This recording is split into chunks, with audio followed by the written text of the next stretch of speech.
Welcome to Luca and Miguel. Enjoy the video. In this video, I will explain how to jumpstart your Hyundai Tucson. First, prioritize safety by gathering essential gear like gloves and eye protection. Make sure both vehicles are completely turned off before you begin. Position the working vehicle close to your Tucson, but ensure they are not touching. Always inspect the dead battery for any visible damage or leaks before proceeding with the jumpstart process.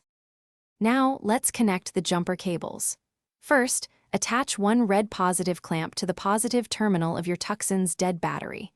Then, connect the other red positive clamp to the positive terminal of the working vehicle's battery. Next, connect one black negative clamp to the negative terminal of the good battery. Finally, attach the remaining black negative clamp to an unpainted metal surface on your Tucson, away from the battery. With the cables securely connected, it's time to start the engines. Begin by starting the engine of the working vehicle. Let it run for approximately 5 minutes. This allows the good battery to transfer some charge to your Tucson's dead battery. After 5 minutes, attempt to start your Hyundai Tucson.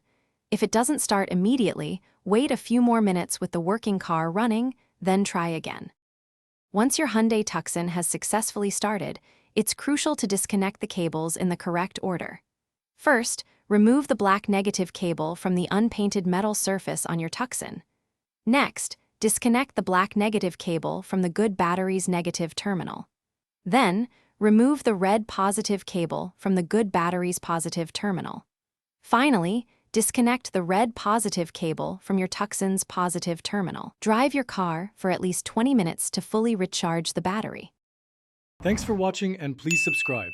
It's the best investment you'll ever make.